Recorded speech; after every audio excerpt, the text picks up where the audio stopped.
Thank you, Senator. Today is Tuesday, March 4th, and this is the Finance Committee, and we are now doing voting list number 9, and we're going to begin with Senate Bill 114. And Amber, you're going to take the lead. Thank you, Madam Chair. So this bill, Fast. We do have, I think Hershey and Mounts both are in triple E, so they should be back shortly. Just so you know, they're presenting Oh, bills. is that where they are? Yes. So do you want us to wait a few minutes? Does I know we don't want to wait. Could we, if there's something that we think is like, needs some discussion, could we move it to the end till Okay. they get back? Yeah, We can thank do you. that, Thank just you. to the end. They're not just out doing nothing, though. They're in commit. I'm pretty sure, at least one of them I know is in triple E. Senator Hershey just texted me, he's walking up. No, he's coming now. I just was, that's fine. That's fine. I Okay. apologize. Thank you. Senator, thank you. All right, Amber, back to you. so we're secondary on this bill. I know it was on the voting calendar last Thursday, and I'm sorry I couldn't be with you guys. It was held for Senator Ellis to talk with the Department of Labor. I don't know if Senator Ellis has had a chance to do that, but generally, the bill as amended authorizes each unit in the Maryland Department of Labor to establish a process to include a notation indicating veteran status on an occupational license. Part of the bill, you have a reprint. There's an amendment that was put on the bill in triple E after consultation with stakeholders, just striking that the Department of Labor assists in determining eligibility for state and federal veterans benefits. As you may know, we've heard a lot of veterans bills. Department of Veterans and Military Families already provides benefits assistance for free, so that was taken out of the bill as duplicative. There was no opposition at the committee hearing for the bill.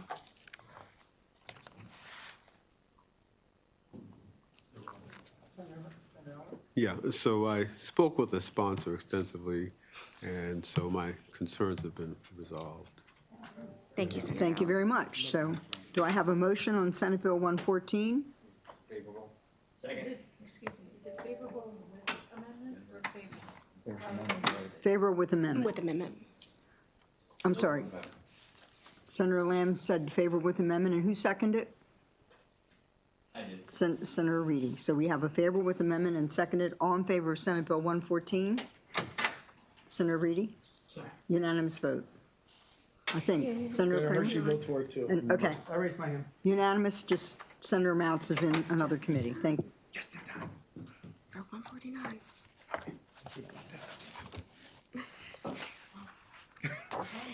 Senate Bill 149 is up next. We are secondary on this. It came out heavily amended by triple E. You do have a reprint. It only contains the first 2 pages and the last 2 pages of the bill. Everything in between is 25 pages long. I didn't think you needed all of that. Everything in the middle of the bill has been stricken. So the bill, as introduced, was struck, turns it into a study. The details of the study are on page 3. The University of Maryland Center for Global Sustainability, in consultation with the Comptroller and MDE, are going to conduct a study to assess the total cost of greenhouse gas emissions. They need MDE must submit a status report and preliminary findings by July 1, 2026. And then by November 1, 2026, the University of Maryland Center that's doing this study will report to the Comptroller and MDE, and then the Comptroller and MDE by December 1, 2026, reports to various legislative committees. So that's the sum and substance of the bill as amended. We are second, so EE We already are passed second. this. Triple E has already voted this one. Do I have a motion for Senate Bill 114 as, Question. who's first? Oh.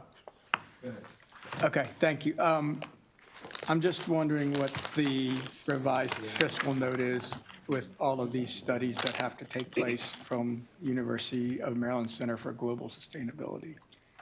There has not been a revised fiscal note. That is something that we would have to request, and they don't do actually a revision. They can sometimes get a new estimate in the form of a letter, but that's with time permitting. Other things will take priority, so I don't have an updated fiscal estimate for you.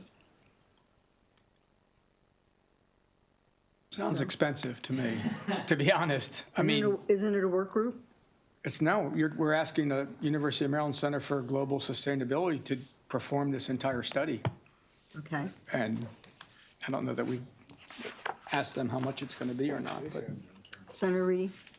I was going to raise that question, and then my other question would be, what are we studying? I mean, to what end? I know what it says we're studying, but to what end? I mean, this bill was a radical, ridiculous bill. I'm sorry. It just is. This idea that we're going to indemnify, like, go after global oil companies to somehow prove that they're responsible for climate change, number one, but also that it uniquely affected Marylanders and strict liability. All that's been stricken out of the bill, but what are we studying? Like, I know we're secondary on it, but I think that it's going to cost money to do this, and I think it's not a needed bill. So, you know. This already passed AAA? Yes. Do we have a motion? Favorable, Madam Chair, as amended. Senator Kramer was in favor as amended. Senator Hayes seconded. Let's do a roll call. It's a party. I don't like the party with other people's money. Senate Bill 149, favorable with amendment. Vice Chair Hayes. Yes. Yes. Senator Kramer. Yes. Yes. Senator Reedy. No. No. Senator Ellis. Yes. Yes. Senator Jackson. Yes. Yes. Senator Guile. Yes. Yes. Senator Lamb. Yes. Yes. Senator Hershey. no, and I will say that that will be a question that will be asked on the floor, is how much this is going to cost. Thank you. No. Senator Viola votes yes. Madam Chair, yes. Who's taking it to the floor? 7-2. That's right. Triple E will be reporting on the floor, so. Thank you. All right, and you have another joint one, Amber, it's Senate Bill 439. Senate Bill 439, we've discussed a couple times before. I believe concerns may have been addressed. So again, you have a reprint in front of you. There are two, generally what this bill relates to is the HIDAs, the High Impact Economic Development Activity. There was issues with an audit conducted by the Office of Legislative Audits, which brought this bill about to begin with. So it just puts some additional guardrails around the formation of these HIDAs and how they operate, and subjects them to the state's procurement law. There are, on your reprint, there are two amendments beginning at page 4 of the bill offered by the bill sponsor. The first is addressing some concerns that were raised in committee that would require that the policies and procedures for establishing a HIDA include a requirement for the entity to be audited by OLA during OLA's audits of the higher education institutions. And the second amendment is technical and clarifying, just adding parallel language regarding HIDAs to Morgan State's HIDA statute. Do I have a motion? Senator Lamb has a second. Yeah, just to follow up on Amber's explanation, which was very good. I know it's come up since this bill's come up a few times about the ability for our auditors to go in to audit the books of these HIDAs. There is in other parts of the statute that exist in state government parts of the statute that allow them to do this.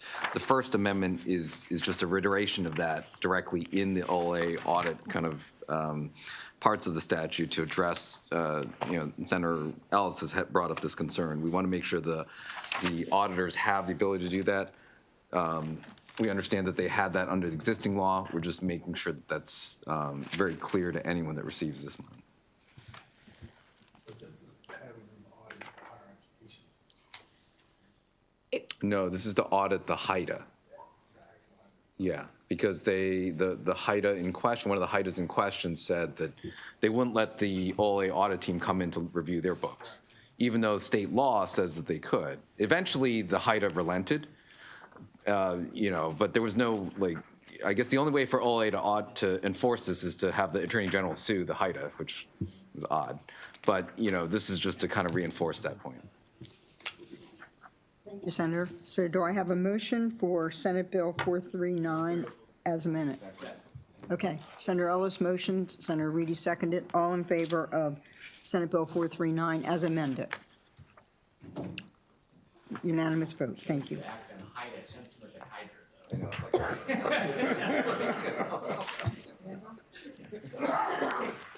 Okay, next we have Senate Bill 571. This is a local alcohol bill from Anne Arundel County that amendments were being worked out on. Generally, the bill limits the issuance of Class A and Class D off-sale licenses to certain assessment districts of Anne Arundel County based on a population ratio quota of 1 license for every 3,500 individuals. You have a reprint showing these amendments. They begin on page 2 and have been agreed upon by the Anne Arundel County delegation. I do have a new delegation letter from Anne Arundel County senators. The first amendment sets the population ratio quota at the 3,500 as discussed. The next amendment excludes a specific application from the quota, and the third authorizes another estimate for determining population that can be done by the Anne Arundel County Office of Planning and Zoning. And then the final amendment at page 3 adds a sunset provision to the bill for 3 years and 6 months. A quick one, thank you, Madam Chair. Quick question. So does this bill increase or lower the number of, say, liquor stores? It will lower the number of available licenses. Really? I love it. Okay. It's decreasing the quota from what was 4,000 to 3,500 now. But overall, the point of the bill is to decrease available new licenses. So it calls for less licenses going forward? It should. We didn't have a quota in Anne Arundel before. There was no population quota. Okay. So there were times they deny a license because one place was too close to another. This makes it clear to say how many licenses they'll have to offer in the county. Okay. Thank you. You'll have a motion on Senate Bill 571 as amended. Senator Guile, who's going to second? Senator Ellis seconds. All in favor of Senate Bill 571 as amended? Senator Hershey? Yep. Senator Reedy? Okay. Unanimous, thank you. Senate Bill 652, Senator Jennings. Okay, so the final bill of mine that you have today is Senate Bill 652, establishes that specified county or municipal governments may be entitled to disaster service leave with pay.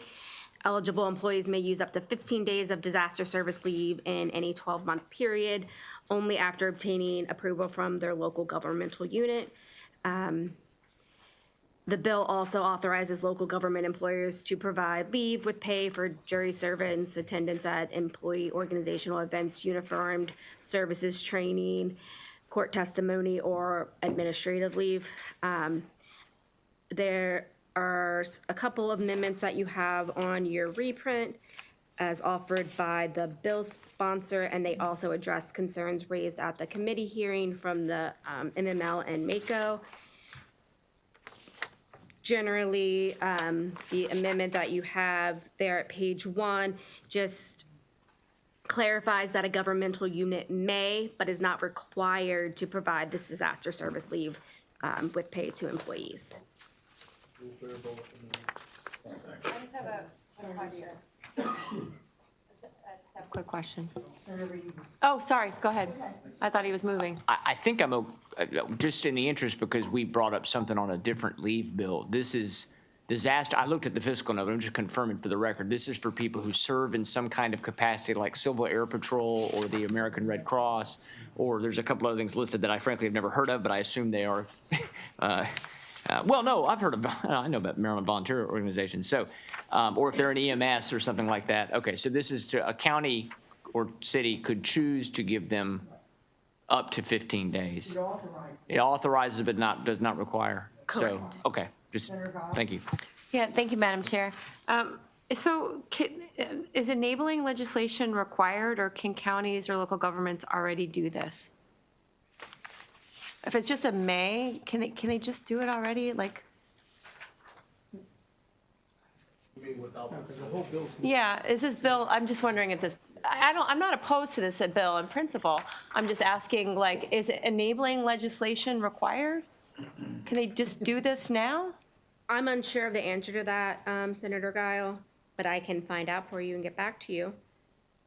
Gosh, I don't know if I want to like hold on this, but I just, I just don't know if we. We have time.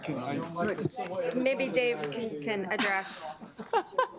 Combine them both. Get them back. All right, thank you. Then let's hold it. There's a Okay. I would imagine in charter counties, you would have the ability to do this, but in some commission counties, you may not be able to authorize May it. not, but do you know? Well, for because commission certain? counties generally rely on you to pass laws for their governance. Okay, So in commission county, yeah, but in charter counties and home rule counties, then they probably could do this. But in commission counties, they would have to come to you if they wanted authorization to give this Okay. kind of leave. all right, well, I'll take that representation. We can. Senator Hayes motion, Senator Reedy seconded. All in favor of Senate Bill 652? For you. Okay, unanimous vote, thank you. Sidebar over here. Okay, Amber, you're out free. Now we're gonna go to David, Senate Bill 279. Okay, Senate Bill 279, this is another in the 8 bills you heard on the floor today from Senator Simonier that deal with veterans and references to veterans throughout the code.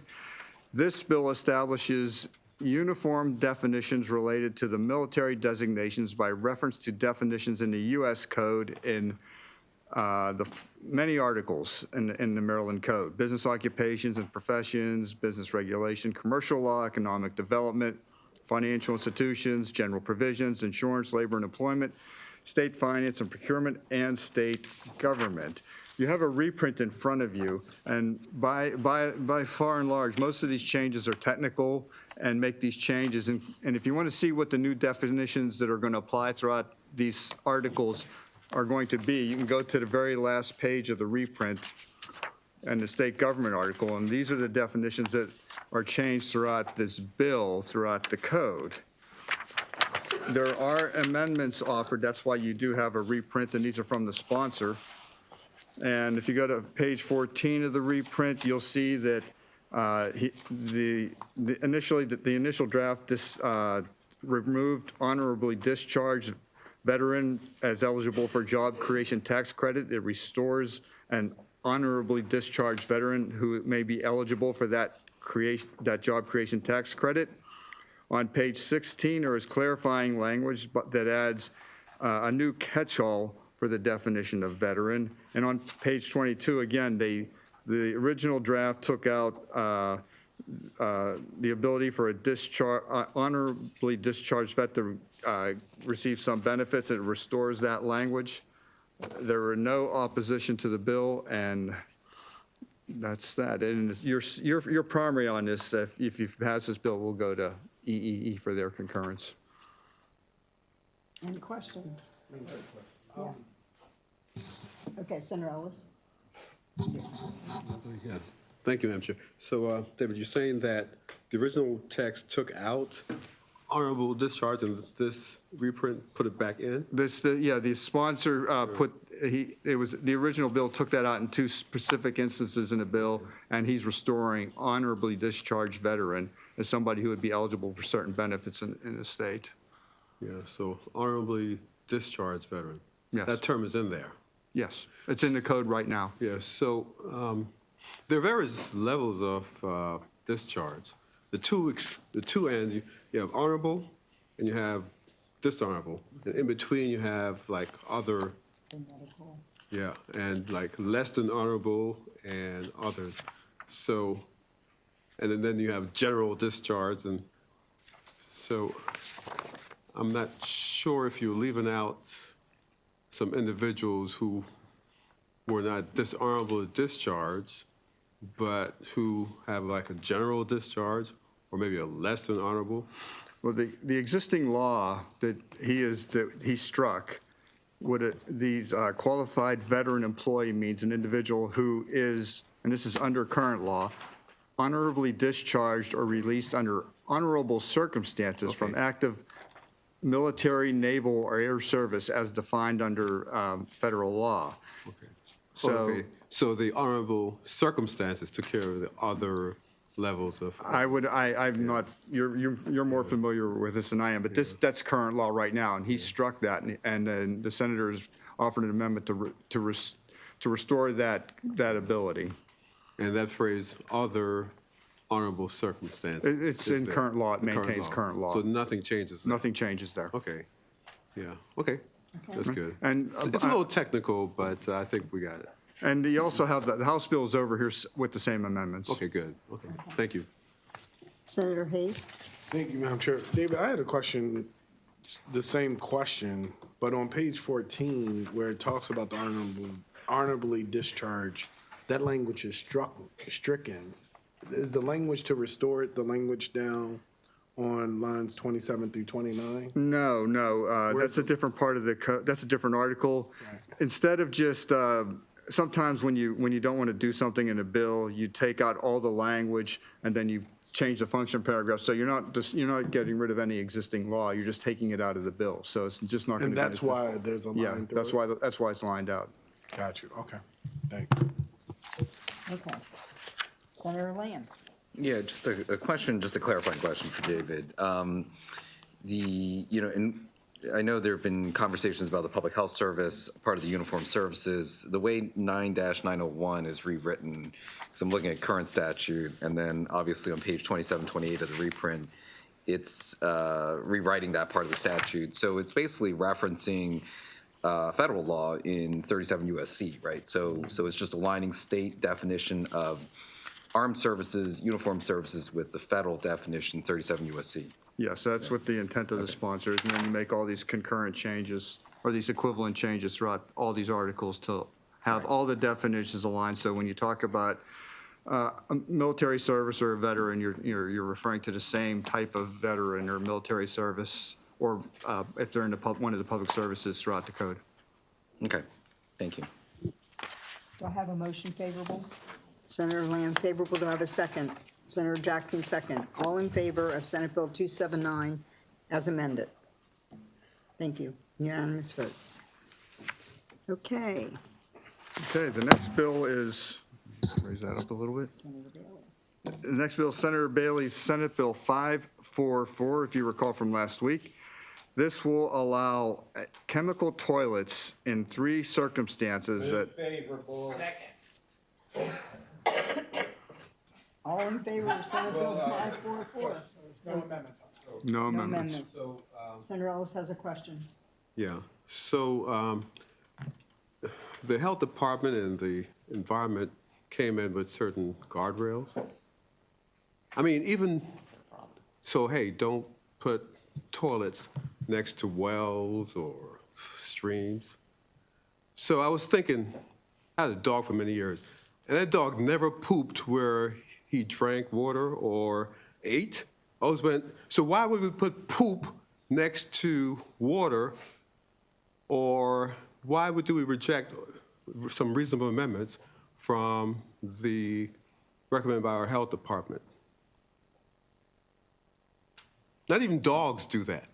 So why would we authorize someone who might not even realize what they're doing to put poop next to a well? Because, you know, if I have a very rural county, it's growing a lot, but it's very rural. We have lots of wells. This bill is for counties that authorize, what do you call it? It's not, it's Agricultural business. Fortunately for Charles County, we haven't authorized that, so this won't affect us.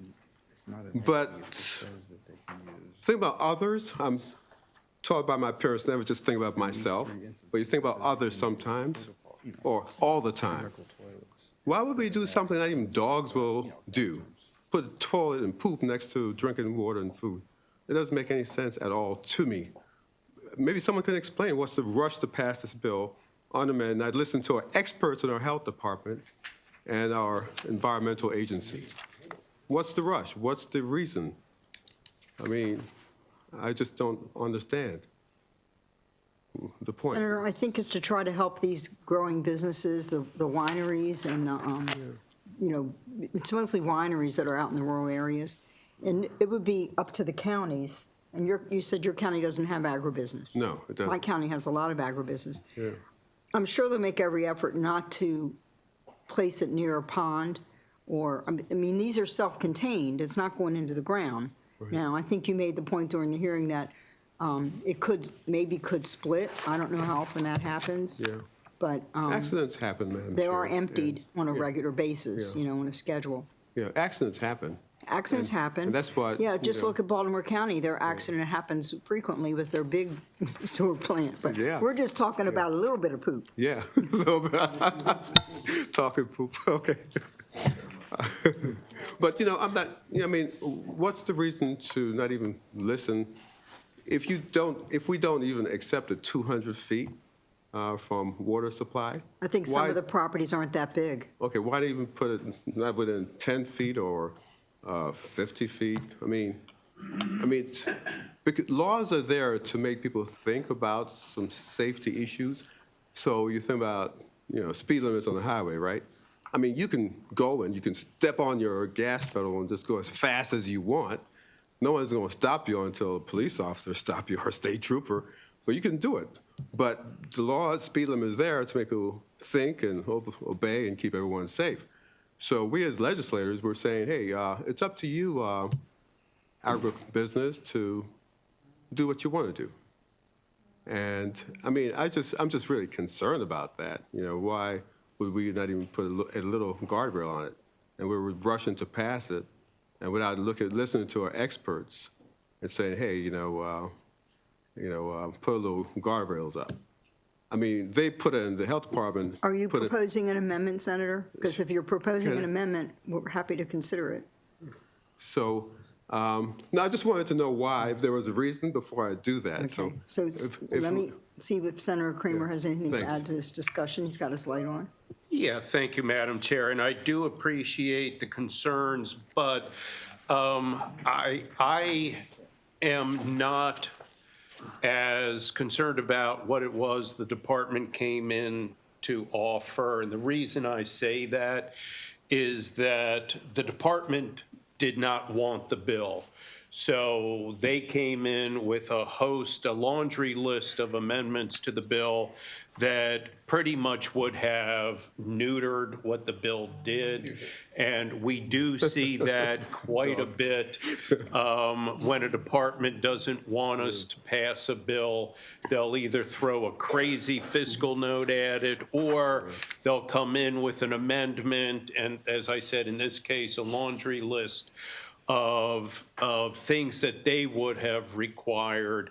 The bottom line is, I think the issue here is that we are currently seeing within these areas local governments coming in willy-nilly, and in fact within similar jurisdictions or same jurisdictions in similar locales within that same jurisdiction, different requirements, different standards for how it's going to be done.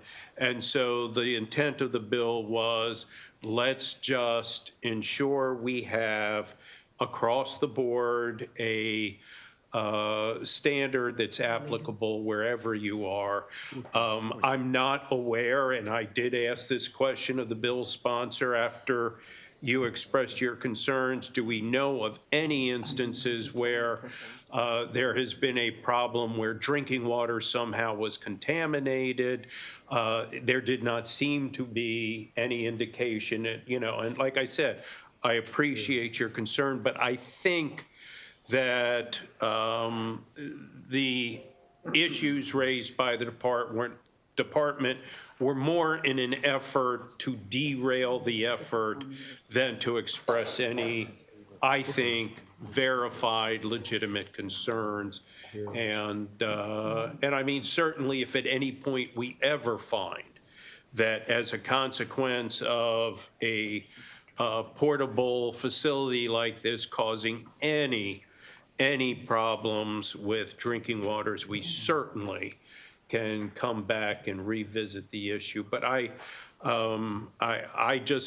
did not feel that it was appropriate to put a whole lot of weight into the concerns, again, because they just didn't want the bill and they were looking for a way to sort of, like I said, neuter it, so.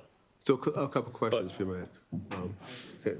So pretty much, why would they try to derail the bill? It's just they don't like the sponsor, they don't like, I mean, why would the environment Yeah, I derail the think, bill? yeah, just to we get a derail it? lot of that. It's just like, hey, I'm doing battle right now with the Department of Health also over this common sense nursing home legislation that would address the fact that we're looking to protect the most vulnerable.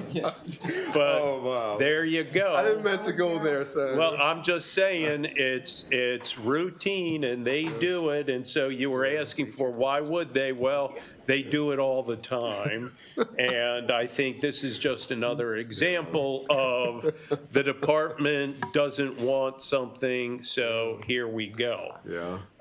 But I don't share those concerns. I think we're in a good place with the bill as it is, and like I said, going forward, if at any point in time there should ever be any indication that somehow, some way drinking water may have been adversely affected, we can revisit this at any time.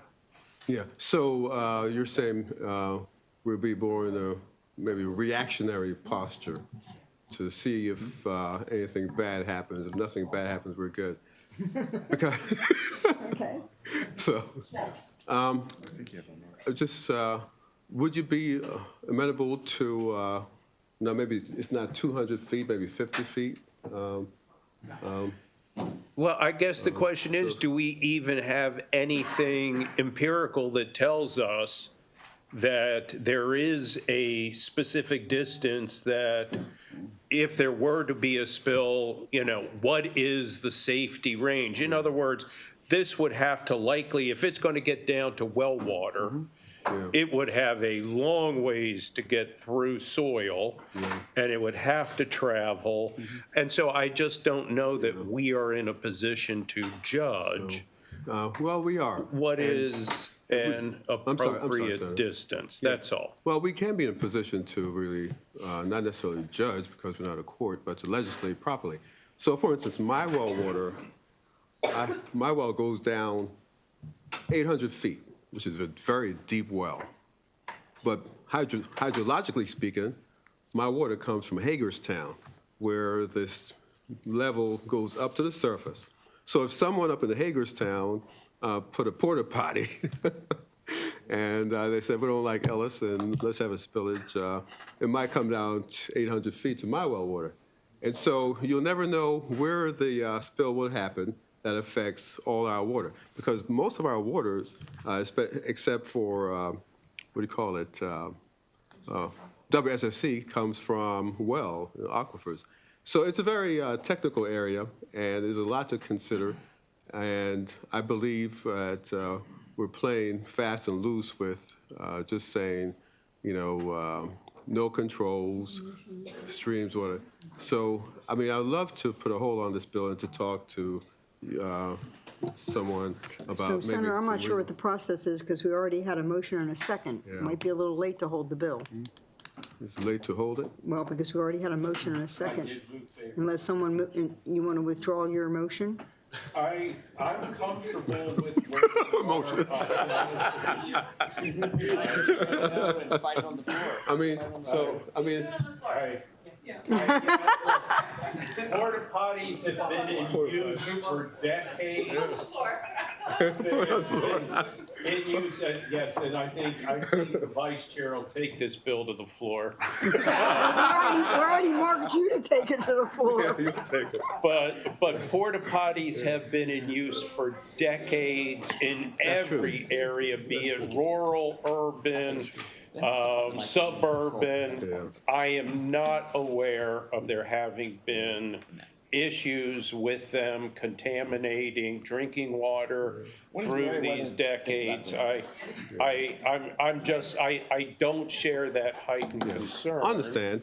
And could I just Okay. add that, to say that, Yeah. So the thing is, even for people on well and septic, there's a regulation where the well have to be so many feet from the septic system. Sure. That separation. So Now are there is, rules. there wasn't always that way. And so we evolved from the cavewoman days, and so as we understand the movement of water and hydrology, and so it's a really it's more than just someone making money from their business, but they can make money from their business with some safeguards. And I understand the issue with regulators a lot of times, but this is a real issue, with the movement of water, and it's very highly regulated with well and septic homeowners, and and preventing accidents. And so I think we should really take it more serious than just moving it and say, thumb our nose at the health department and the environmental department. And so I would love to, if you want to discuss this further, if the motion maker will yield, we can discuss it. Because I really don't want any fight on the floor. I mean, I don't really want that. So, Yeah. you want to fight on the floor, sir? Senator Ellis, the only thing that I would say, if we move this bill today, it's likely not going to be on the agenda till what, probably Monday or Tuesday, right? Yeah, possibly.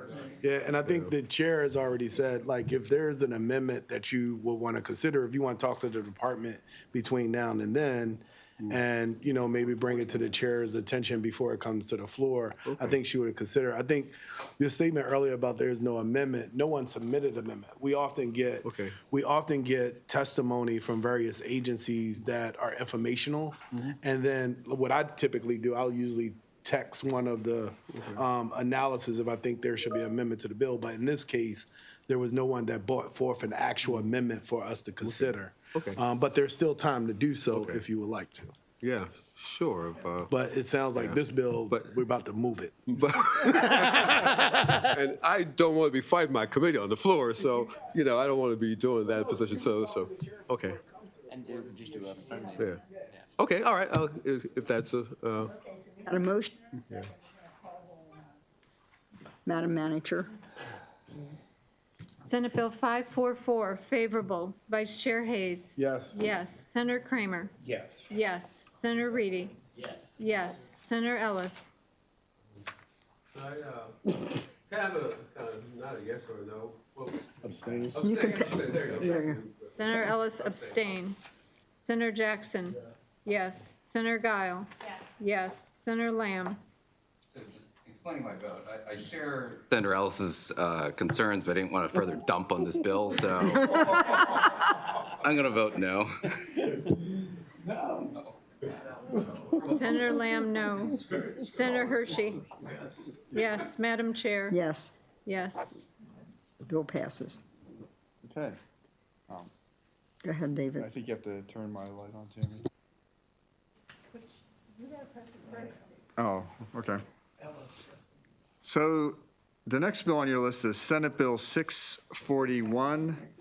This concerns additional folks who can provide hearing aids that are covered by carriers. If you have a reprint in front of you, last year, you passed legislation that put a requirement in the carriers cover medically appropriate hearing aids for adults if prescribed, fitted, and dispensed by a licensed audiologist. You have a reprint in front of you. There was some concern about allowing the folks who are going to be added to these licensed hearing aid dispensers to prescribe. That's been struck from the bill with an amendment from the sponsor. So you'll see that's no longer in the bill on pages 1 through 2 of the reprint. And all the bill does is, and there's a clarifying amendment. It says that in addition to licensed hearing aid dealers, a licensed hearing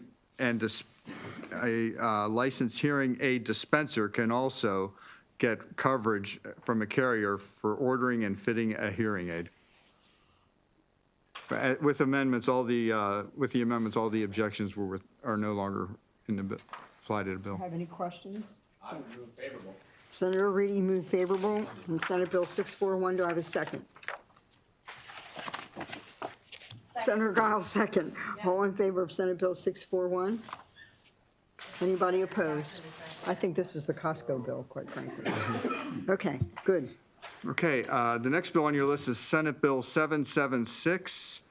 This is the work group to study the rise in adverse decisions in the state healthcare system, and the title of the work group pretty much says it all about what this work group is going to do.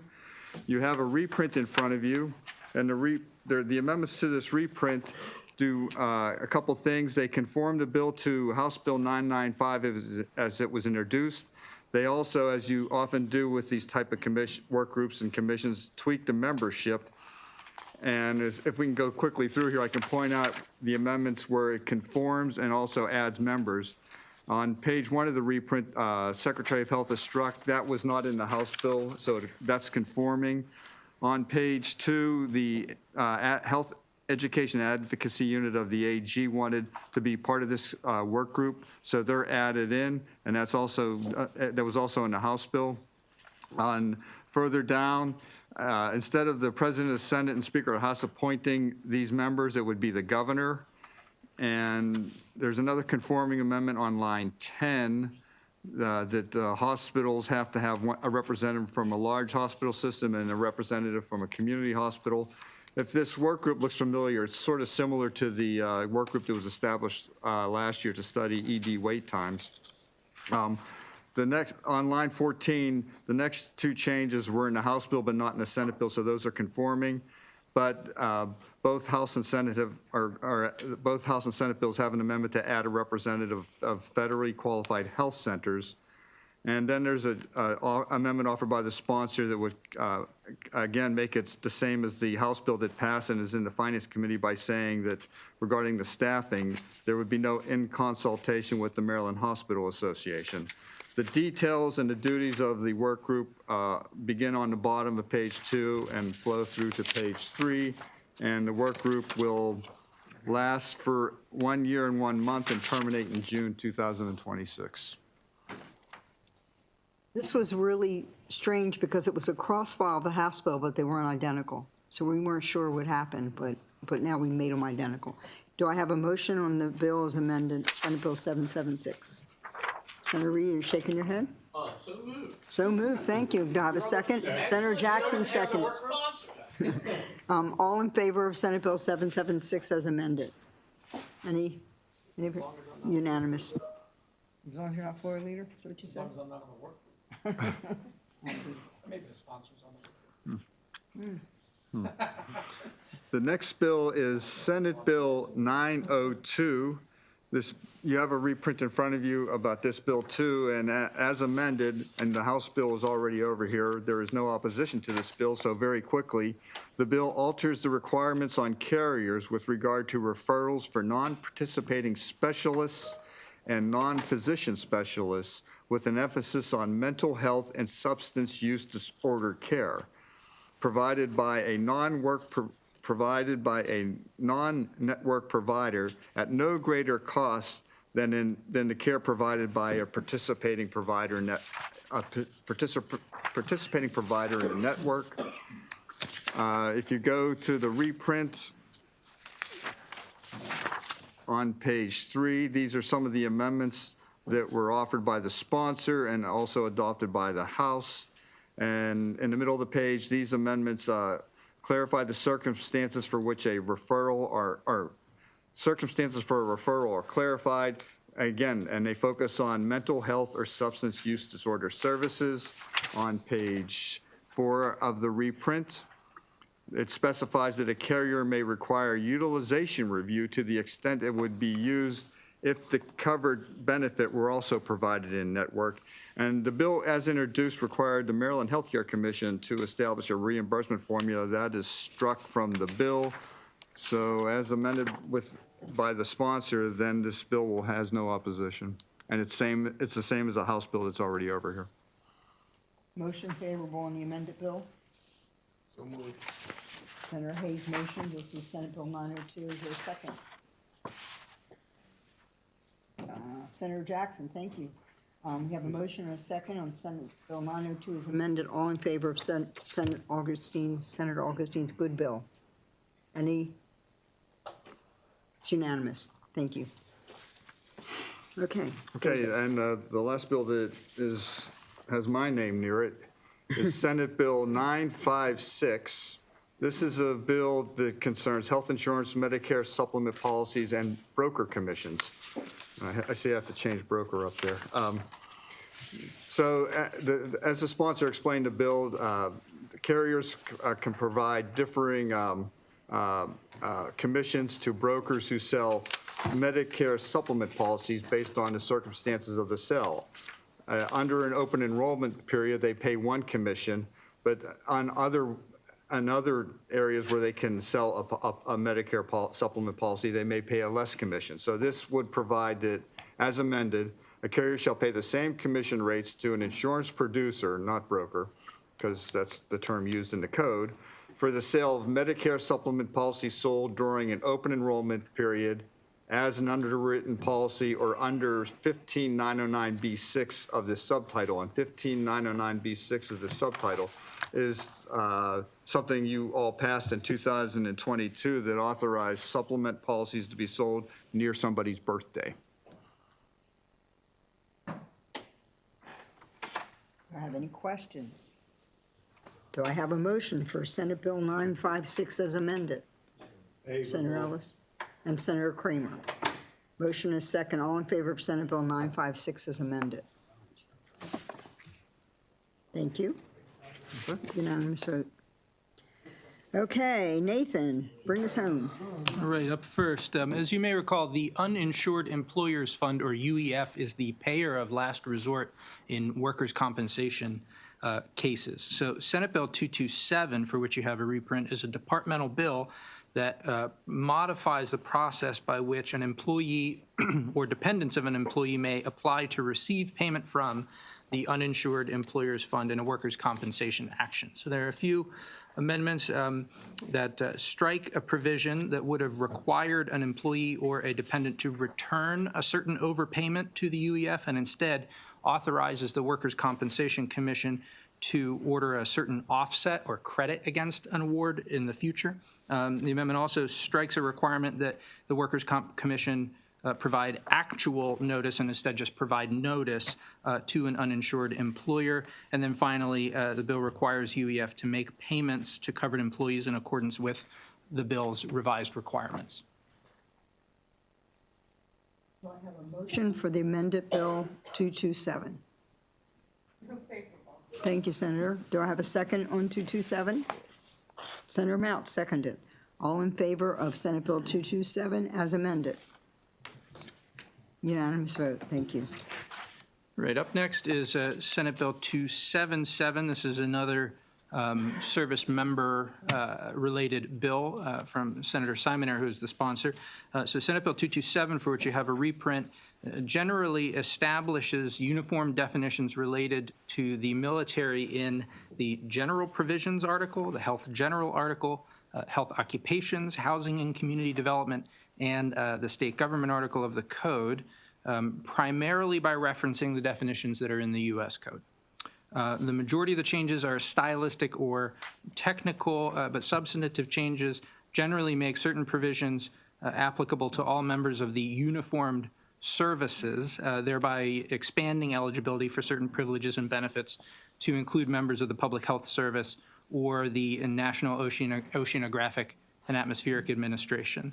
So some examples of privileges and benefits that are extended under the bill would be things like health occupations licensing, expedited licensing, fee exemptions for vital records, and continued eligibility for certain waiver programs. So the amendments are largely clarifying technical and stylistic. The concerns of the Board of Nursing and the Maryland Military Coalition are addressed by the changes. There is no fiscal impact. Any questions for Senate Bill 277 as amended?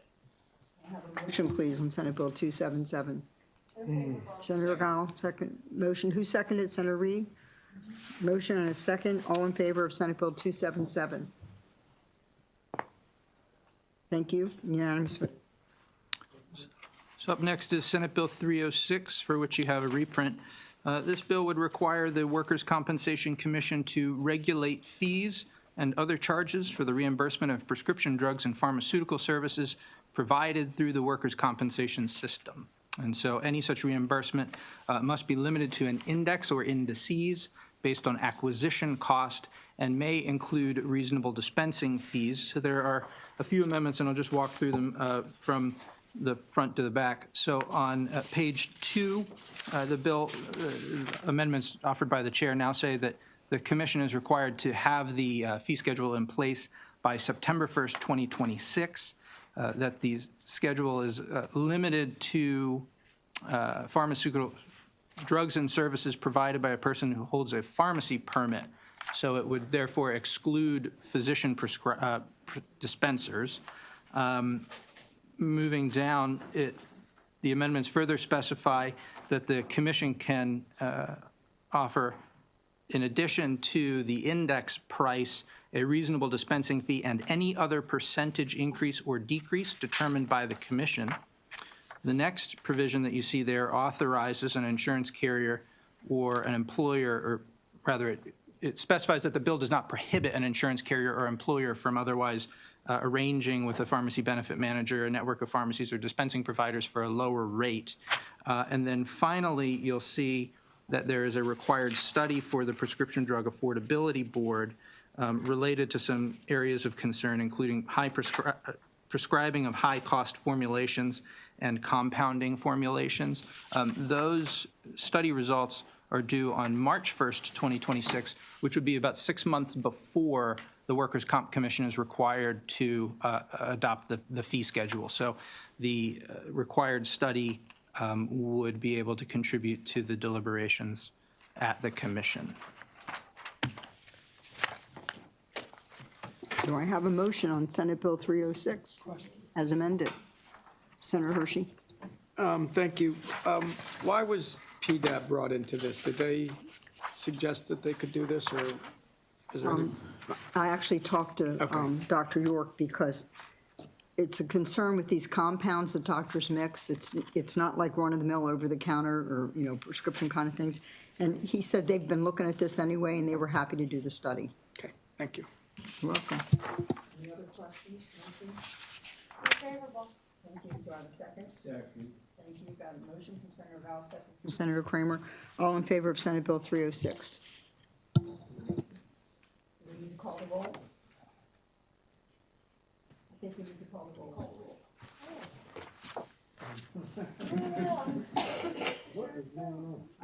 Senate Bill 306, favorable with amendment. Vice Chair Hayes? Yes. Yes. Senator Kramer? Yes. Yes. Senator Reedy? Yeah. Yes. Senator Ellis? Yes. Yes. Senator Mounts? Yes. Yes. Senator Jackson? Yes. Yes. Senator Washington? Sorry. Senator Guile?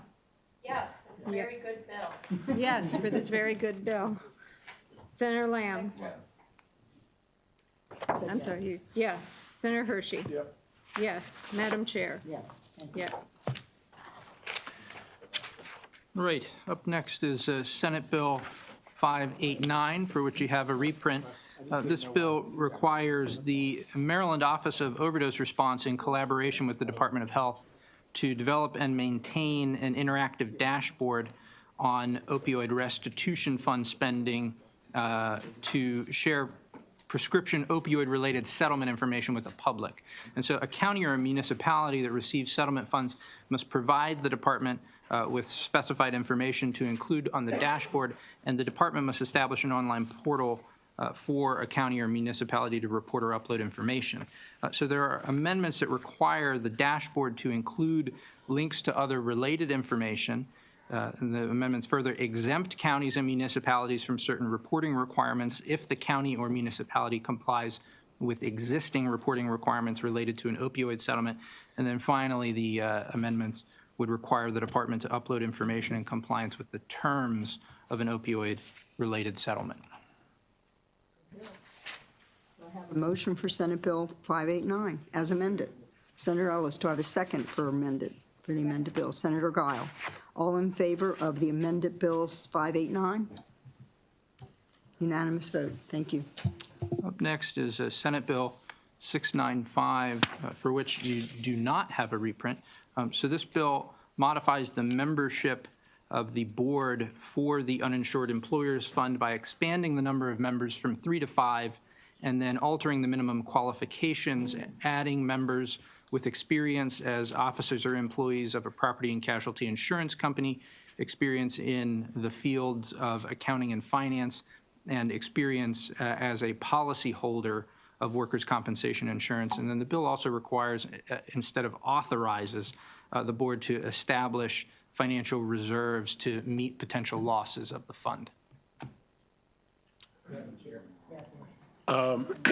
Was there an amendment? I know that there was a request from Director Burns about, rather than throwing the baby out with the bathwater, maintaining the board, but adding to it these couple of additional members that would bring perhaps some greater diversity to the board and talent, rather than just eliminating everybody and creating new members. Senator Kramer, there was no reason to eliminate everyone. When I met with Senator Burns and we talked about the requirements of each member, his 3 board members now meet some of those requirements. I think there was someone with an insurance background, someone with an accounting background. So this adds 2 additional. It's just But it doesn't get rid of the existing. Doesn't have to, yeah. Okay, because I know he had asked for an amendment to. He didn't offer an amendment. In his testimony, he suggested, instead of revamping the situation, he said, take the 3 existing positions. My understanding, only 2 of them are filled at the moment, but that take the 3 existing positions and then instead add one that is an officer employee, experience as an officer employee of a property and casualty insurance company, and then another one that would be a holder of a workers' compensation policy, to bring the board to a total of 5. However, as the chair was referencing, one of the current board members would meet the requirement related to an officer or employee of a P&C company, and the other person would meet the requirements of representing the general public.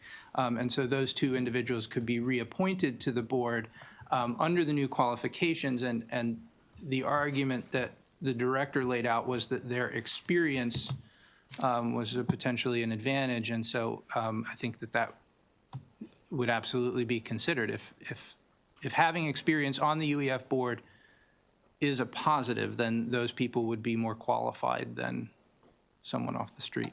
I just want to mention at the Budget and Tax hearing the other day, it turns out they're going to be in default or what? Insolvent by the end of next year. This is very serious. June of 2026. June of 2026? Yes. I know you did. Summer messing around. I know you did, but June of 2026, they're going to be insolvent. They need some experience on this board. There's going to be another amendment on another bill to try to help with this issue, but thank you. No amendment on 695. Do I have a motion on Senate Bill 695? Senator Hayes, Senator Lamb, all in favor? Senate Bill 695? Thank you, unanimous. All right, Senator Hayes.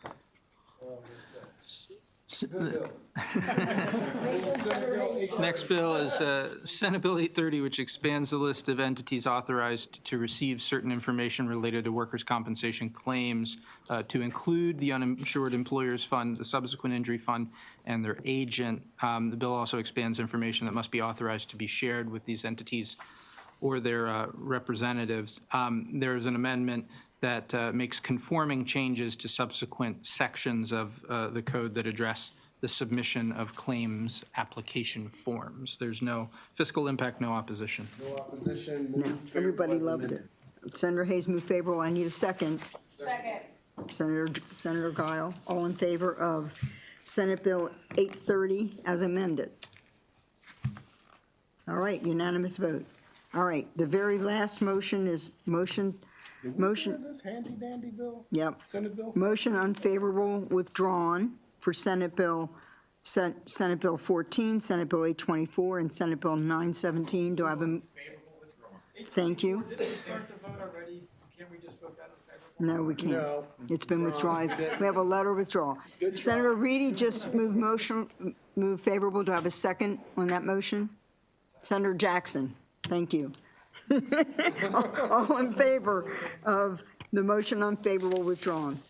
Unanimous? All right, thank you all. Long day, I appreciate it. 6:50.